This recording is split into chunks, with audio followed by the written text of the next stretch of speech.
নমস্কার বন্ধুরা, আজকের কাহিনী এক সিরিয়াল কিলার ডাক্তারকে নিয়ে। ঈশ্বরের পরেই আমরা সবসময় ডাক্তারকেই স্থান দিয়ে এসেছি। তার কারণ ঈশ্বর ছাড়া একমাত্র রুগীকে প্রাণ দান করতে পারে একজন ডাক্তারই। কিন্তু সেই ডাক্তারই যখন প্রাণ দানের বদলে রুগীর প্রাণ কেড়ে নেয় তখন খুবই আশ্চর্য হতে হয়। সেরকমই এক ডাক্তারের কাহিনী নিয়ে আমি আপনাদের সামনে আজকে হাজির হয়েছি, যে ডাক্তারের বিরুদ্ধে অভিযোগ যে সে প্রায় 250 জনেরও ওপর রোগীকে হত্যা করেছিল। কিভাবে এবং কি কারণে সে এই হত্যালীলা চালিয়েছিল একের পর এক, বছরের পর বছর ধরে, সেই নিয়েই আজকের কাহিনী। এবং তার সাথে সাথে কিভাবে বা কি ভুল করায় সে আলটিমেট 27 বছর ধরে তার এই হত্যালীলা চালাবার পরে আলটিমেট পুলিশের জালে ধরা পড়ে, সেই নিয়েই আজকের কাহিনী। 14 জানুয়ারি 1946-এ ইংল্যান্ডের নটিংহামে জন্মায় হ্যারল্ড শিপম্যান। তার বাবা ছিল একজন লরি ড্রাইভার এবং মা হাউসওয়াইফ। ছোটবেলা থেকেই হ্যারল্ড শিপম্যান ভীষণভাবেই পড়াশুনোতেও যেমন ভালো ছিল, ঠিক তেমনভাবে খুব ভালো বাস্কেটবলও সে খেলতো। এদের পরিবারটা কিন্তু ভীষণ ধার্মিক একটা পরিবার ছিল, নির্ঝঞ্ঝাট সুন্দর একটা পরিবার। হ্যারল্ডকে প্রথমে স্কুলে পাঠানো হয়, কিন্তু যেহেতু সে বাস্কেটবল খুব ভালো খেলতে পারত, সেই জন্য ওই এলাকারই বাস্কেটবল টিমে সে চান্স পেয়ে যায় খুব অল্প বয়সে। এরপরে শিপম্যান স্কুল থেকে হাই স্কুলে পৌঁছয়। সেখানে গিয়েও সে পড়াশোনার সাথে সাথে অ্যাথলেটিক্সও খুব নাম করে। সেই কারণেই 1964 সালে যখন তার স্কুলের ফাইনাল ইয়ার চলছিল, সেই সময় শিপম্যান তাদের অ্যাথলেট টিমের, স্কুলের অ্যাথলেট টিমের ভাইস ক্যাপ্টেন নির্বাচিত হয়। এরপরে সে স্কুল থেকে বেরিয়ে আসে 1964-তে। কিন্তু 1963 সালে তাদের পরিবারে একটা মর্মান্তিক ঘটনা ঘটে।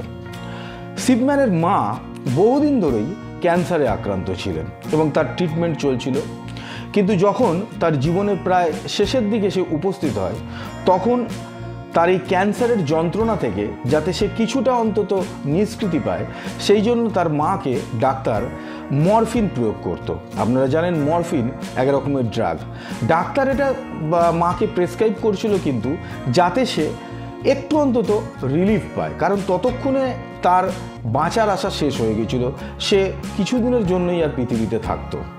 এরপরে 1963-তে যখন শিপম্যানের মা মারা যায়, তখন শিপম্যান যেহেতু মায়ের খুব ক্লোজ ছিল, সেই কারণে সে মানসিকভাবে পুরো বিপর্যস্ত হয়ে পড়ে, ভেঙে পড়ে। তার জীবনের ওপরে আকাশ ভেঙে পড়ে তার এই মায়ের মৃত্যু। যদিও এরপরে 1966 সালে সে বিয়ে করে এবং তাদের এক এক করে 4টে বাচ্চাও হয়। কিন্তু হঠাৎই এই সময় শিপম্যান মেডিসিন পড়ার জন্য লিডস ইউনিভার্সিটিতে ভর্তি হয়ে যায় এবং 1970 সালে সে লিডস ইউনিভার্সিটি থেকে মেডিসিনে গ্র্যাজুয়েশন কমপ্লিট করে।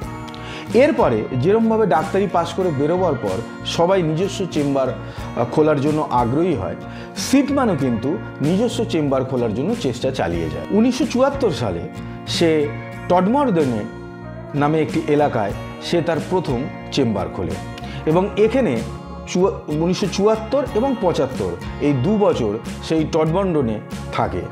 এরপর সে হাই দিতে চলে যায় এবং সেখানেই 1976 থেকে এবং 1998 সাল অবধি সে তার চেম্বার চালায়। এই 27 বছরেই সে 250-র বেশি মানুষকে খুন করে এবং এই খুনের প্রক্রিয়া বড় অন্যরকম, একেবারেই ইউনিক। কিভাবে সেই খুন করে সেটা বলবো, তার আগে জেনে নিই যে কী কারণে বা কী ভুল করার জন্য আলটিমেট পুলিশ তাকে ধরতে সক্ষম হয়।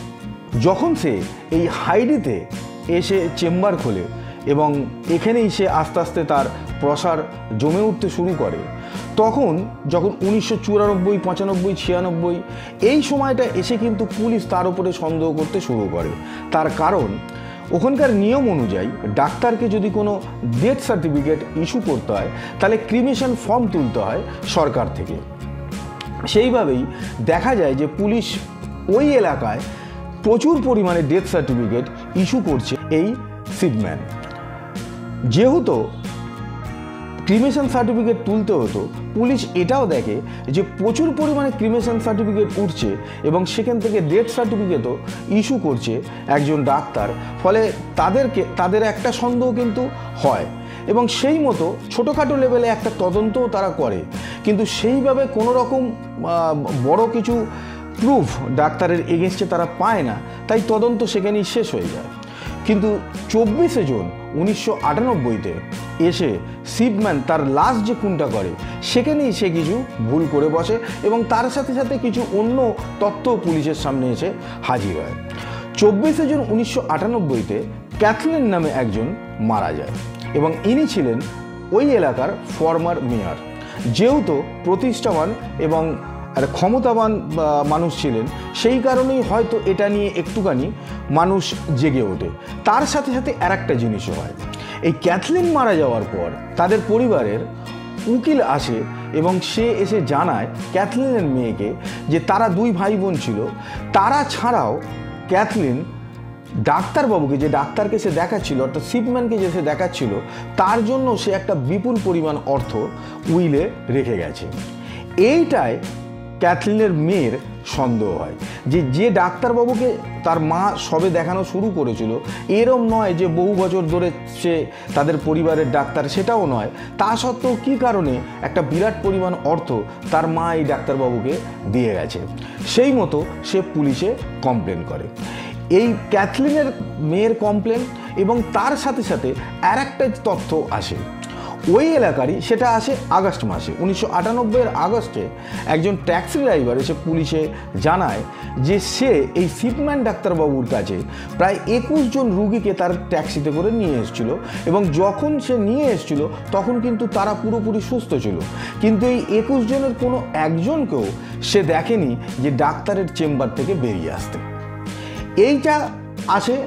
এরপরে পুলিশ কিন্তু সত্যি সত্যিই তদন্ত শুরু করে এবং এই তদন্তে পুলিশ দেখতে পায় যে শিবম্যান যে সমস্ত মানুষের ডেথ সার্টিফিকেট ইস্যু করেছে যে ডেটে, তার পরের ডেটে বা তার কিছুদিন পরে বা কয়েকদিন পরে তাদের শারীরিক অসুস্থতা সম্পর্কে যে রিপোর্ট, সেই রিপোর্ট কম্পিউটারে বা সিস্টেমে তোলা হয়েছে ডেথ সার্টিফিকেট ইস্যু হওয়ার পরে।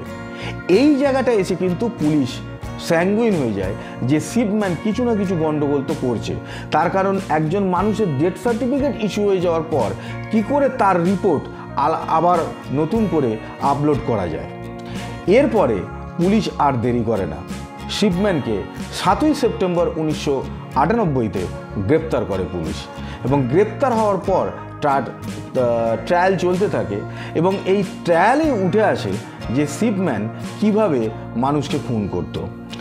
শিবম্যান নিজেই তার জবানবন্দিতে জানায় যে যেহেতু ছোটোবেলা সে তার মায়ের মৃত্যু ওই যে নৃশংসভাবে বা ভীষণভাবে কষ্ট পেয়ে যে মা মারা যায়, যদিও তার ডাক্তার কিন্তু এরকম নয় যে তাকে মরফিন প্রয়োগ করতো ইচ্ছাকৃতভাবে, যেহেতু তার শারীরিক অসুস্থতা বা শারীরিক যে কষ্ট সেটা যাতে সে খানিকটা অন্তত তার লাঘব হয়, সেই জন্যই তাকে মরফিন প্রয়োগ করতো, যেহেতু তার আর বাঁচার কোনো রকম আশা ছিল না। শিবম্যান এইটাকেই কাজে লাগায়, যেহেতু যেভাবে তার মা মরফিন প্রয়োগের মাধ্যমে আস্তে আস্তে ক্রমশ মৃত্যুর দিকে এগিয়ে গেছে প্রচণ্ড রকম কষ্ট পেয়ে, সেরকম তারও মনে এটা জাগে যে সেও মানুষকে একই রকম কষ্ট দিয়ে মারবে। সেই কারণেই তার যে 250 জনের যে লিস্ট খুন করার, তার মধ্যে 67 জন এরম আছে যাদের বয়স 65 বছরের ওপর, অর্থাৎ তার মায়ের বয়সের কাছাকাছি। এইভাবেই শিবম্যান মরফিন প্রয়োগ করে একের পর এক রোগীকে মারতে থাকে। কেউ পাগল হয়ে যায়, কেউ তখনই মারা যায়, কেউ হয়তো নিজে থেকে আবার সুইসাইডও করে নেয়, কারণ এই ধরনের ড্রাগস এই জিনিসগুলোকে অনেক বেশি প্রভাবিত করে। আর একটা জিনিসও পুলিশের সন্দেহের মধ্যে আসে যে শিবম্যান কিন্তু কারুর থেকে টাকা আদায় করেছে বা সম্পত্তির জন্য কাউকে খুন করেছে এটা দেখা যায় না। একমাত্র এই লাস্ট খুনটার সময় অর্থাৎ ক্যাথলিনকে যখন সে মারে তখনই কিন্তু একটা টাকার গল্প আছে যে ক্যাথলিন তাকে একটা বিরাট পরিমাণ সম্পত্তি লিখে দিয়ে গেছে। এইখান থেকে পুলিশ একটা সন্দেহ করে যে হয়তো শিবম্যান এটা বুঝেছিল যে তার সময় শেষ হয়ে এসছে, খুব শীঘ্রই হয়তো পুলিশ তার অবধি পৌঁছে যাবে যে সে যেই খুনগুলো করেছে। সেই কারণে সে হয়তো চাইছিল যে একটা টাকা যদি সে জোগাড় করতে পারে তাহলে সে ইউকে থেকে ছেড়ে বেরিয়ে চলে যাবে অন্য কোনো দেশে বা অন্য কোনো জায়গায়, যাতে পুলিশ তার আর নাগাল পায় না। এইভাবেই সে জেলের পিছনে যায়। আলটিমেট 27 বছর পর তার এই খুনের পর্দাফাশ হয়, কিন্তু বেশি দিন তাকে জেলে থাকতে হয় না। যদিও তার যাবজ্জীবন জেল হয়েছিল, কিন্তু বেশি দিন তাকে জেলে থাকতে হয় না। 13ই জানুয়ারি 2004-এ শিপম্যান জেলের মধ্যেই গলায় দড়ি দিয়ে আত্মহত্যা করে। যখন সে আত্মহত্যা করে তখন তার বয়স ছিল মাত্র 57 বছর। এটাই ছিল একজন সিরিয়াল কিলার ডাক্তারের কাহিনী, যার নাম হ্যারল্ড শিপম্যান, এবং তার দুটো নিক নামও আছে। একটা নাম হচ্ছে ডক্টর ডেথ এবং আর একটা দ্য অ্যাঞ্জেল অফ ডেথ। আজকের কাহিনী যদি ভালো লেগে থাকে তাহলে লাইক করবেন, সাবস্ক্রাইব করবেন, শেয়ার করবেন, আর যদি চান সবার আগে আমার ভিডিও আপনার কাছে পৌঁছে যাক তাহলে বেল আইকন প্রেস করতে ভুলবেন না। দেখা হচ্ছে পরের ভিডিওতে নতুন কাহিনীর সঙ্গে। আজকের মতো বিদায় নিচ্ছি, ভালো থাকবেন, নমস্কার।